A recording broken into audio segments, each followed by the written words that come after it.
ఓం నమో భగవతే శ్రీ రమణాయ. చాలా సంతోషం నాయన. ముఖ్యంగా మహావాక్యాలు ఎన్నో రకాలుగా వాటిని వ్యాఖ్యానించిన వారు ఉన్నారు. అవి ప్రతి ఒక్కరి మనస్సుని కూడా బహిరంగ పనిపెట్టి వాటి చుట్టూ పరిగెట్టేటట్టు చేస్తుంది. కాకపోతే మనస్సుని అంతర్ముఖం చెయ్యటానికి మరి సూటిగా అహంస్ఫురణగా నిలిచిపోవాలి. మధ్యలో ఎక్కడ ఆగకూడదు, వృత్తుల వెంట పరిగెత్తకూడదు. అప్పుడు మాత్రమే ఈ బాహ్య వృత్తులు, చిత్తవృత్తులు పూర్తిగా అంతరించి శాంతి మాత్రమే నెలకొల్పటం జరుగుతుంది. సామాన్యంగా యోగ వాసిష్టంలో కూడా శ్లోకాలలో ఆ విషయాన్ని కూడా చెప్పారు. అందులో స్పర్శ దీక్ష అని, దృక్దీక్ష అని, హస్తదీక్ష అని, చక్షు దీక్ష అని, ఇట్లా దీక్షలు ఎన్నో రకాలుగా ఉండవచ్చు. కానీ అన్నిటికంటే అత్యుత్తమమైనది మౌన దీక్ష. అప్పుడు రమణ మహర్షులు వారు ఈ విషయం గురించే చెబుతూ సాక్షాత్తు భగవత్ స్వరూపమైనటువంటి దక్షిణామూర్తి శిష్యులు తను సమర్పించినప్పుడు మౌనం వహించారు కదా, ఒక్క మాట కూడా మాట్లాడలేదు కదా, మాటలకి అవకాశమే లేదు కదా, బోధించేది కాదు కదా. ఎప్పుడైతే మౌనం వహించారో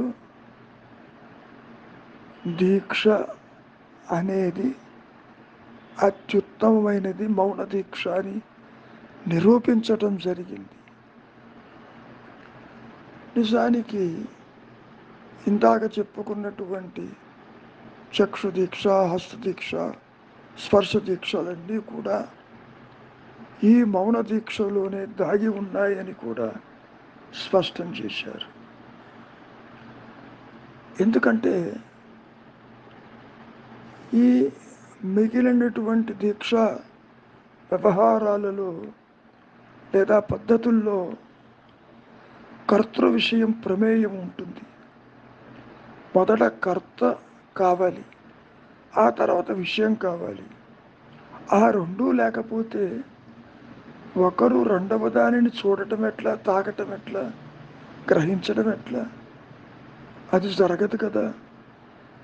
కాబట్టి సర్వోత్తమైనది, సర్వశ్రేష్టమైనది మౌన దీక్ష మాత్రమే. మౌనం అంటే రమణ మహర్షుల వారు ఒక చక్కటి నిర్వచనం ఇవ్వటం జరిగింది. ఊరికే నోరు మూసి కూర్చోవటం కాదది. ఎరుకతో కూడిన ఆలోచన లేని మానసిక స్థితే మౌనము అని చాలా స్పష్టం చేయటం జరిగింది. అందులోనే దృక్, స్పర్శ, ఉపదేశము అన్నీ కలిసి ఉంటాయి. మరి ఈ వ్యక్తిని పూర్తిగా అన్ని విధాల పవిత్రుణ్ణి చేసి సత్యస్థితిలో, ఆత్మస్థితిలో, అనంతత్వ ఏకైక అహంస్ఫురణ స్థితిలో నిలిపి ఉంచుతుందని స్పష్టం చేశారు రమణ మహర్షుల వారు. ముఖ్యంగా రెండు నేనులు ఇక్కడ లేవు. దేహాత్మ బుద్ధి నేను, ఆత్మ నేనంటూ ఉండదు. ఒకటి తెలుసుకునేది, ఒక తెలియబడేదంటూ ఉండదు.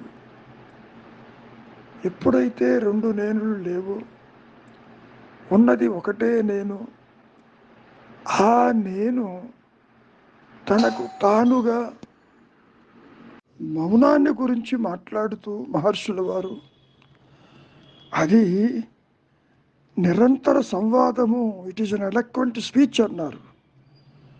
అంటే సాధారణ భాషణ పరస్పర సంవాదాన్ని భజిస్తుంది.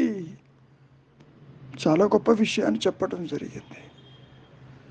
అహమహమితి స్ఫురతి, నేను ఉన్నాను నేను ఉన్నానని ఆత్మ ప్రకటిస్తూ ఉన్నది. అది మౌనము. అంతా మౌనమే అన్నారు. మౌనము అంటే ఈ మనస్సుతో అది అర్థం చేసుకునేది కాదు. ఊరికే కూర్చోటం కాదు, మాట్లాడకపోవటం కాదు, పలకల మీద కాగితాల మీద వ్రాయటం కాదు, మాట్లాడకుండా భావాలను ప్రకటించటం కాదు. నేను ఉన్నానన్న అహంస్ఫురణ తనకు తానుగా అహంస్ఫురణగా ప్రకాశిస్తున్నటువంటి స్థితిని ఎలక్వెంట్ స్పీచ్ అన్నారు. అహమహమితి స్ఫురతి అంటూ వర్ణించారు. మౌనాన్ని గురించి చెబుతూ it is a continuous speech అన్నారు. వాక్ ప్రవాహం అంటూ వర్ణించారు. అంతా మౌనమే అన్నారు. ఆత్మస్థితిని గురించి చెబుతూ మౌనము అంటే ద్వైత రహిత స్థితి అని అర్థం చేసుకోవాలి.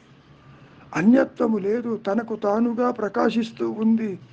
జ్ఞానవృత్తి చేత ఆత్మ అంటే అహంస్ఫురణ, నేను ఉన్నాను నేను ఉన్నాను అనేటటువంటి స్ఫురణ కలిగి ఉంటుందని చాలా స్పష్టం చేయటం జరిగింది. కాబట్టి మౌనము అంటే మాట్లాడకపోవటం కాదు, మౌనము అంటే చూడకపోవటం కాదు, మౌనము అంటే వినకపోవటం కాదు. అన్ని దీక్షల కంటే మౌన దీక్ష చాలా విశిష్టమైనది. అంటే ఆత్మస్థితిని మౌనమంటూ వర్ణించారు. ఊరక ఉండుటే శ్రేయస్కరము. మాటలకు అందనిది, మాటలతో చెప్పలేనిది ఒక్క మౌనముతోనే అది కమ్యూనికేట్ అవుతుందని మహర్షి చెప్పటంలో విశిష్టత, గ్రహించవలసిన అవసరం ఎంతైనా ఉన్నది. ఒక సందర్భంలో సోమర్సెట్ మామ్ ఎన్నో ప్రశ్నలు రాసుకుని వచ్చి మహర్షిని దర్శించి అడుగుదామని అనుకున్నాడు. మహర్షిని దర్శించగానే దాదాపు గంటన్నర 2 గంటల పాటు మూర్ఛపోయినాడు. లేచాడు. వెళ్దాం పదా, నాకు అన్ని ప్రశ్నలకి సమాధానం దొరికింది పో అన్నాడు. అదేమిటి, అడగలేదు, మాట్లాడలేదు, పర్వాలేదు, నాకు అన్ని సమస్యలు తీరిపోయినాయా, అన్ని ప్రశ్నలకి జవాబు దొరికిందన్నాడు. మహర్షులు వారు వారిని వెళ్ళనివ్వండి, హార్ట్ టు హార్ట్ టాక్ అక్కడ జరిగింది. అంటే తనకు తానుగా మౌనంగా నేను ఉన్నాను అన్న ఎరుక ప్రకాశించింది కాబట్టి వారిని వెళ్ళనివ్వండి అన్నారు. హార్ట్ టు హార్ట్ అంటే మహర్షి హార్ట్ నుంచి సోమర్సెట్ మామ్ హార్ట్ కాదు. అక్కడ ఏ సత్యమైతే ఉన్నదో, ఏ నిత్యమైతే ఉన్నదో, ఏ అనంతమైతే ఉన్నదో, ఏ జ్ఞానమైతే ఉన్నదో అది తనకు తానుగా ప్రకాశించింది అని చెప్పటానికి హార్ట్ టు హార్ట్ టాక్ అంటూ వర్ణించారు మహర్షులు వారు. కనుక నాయన, మౌనమే నీ సహజత్వము.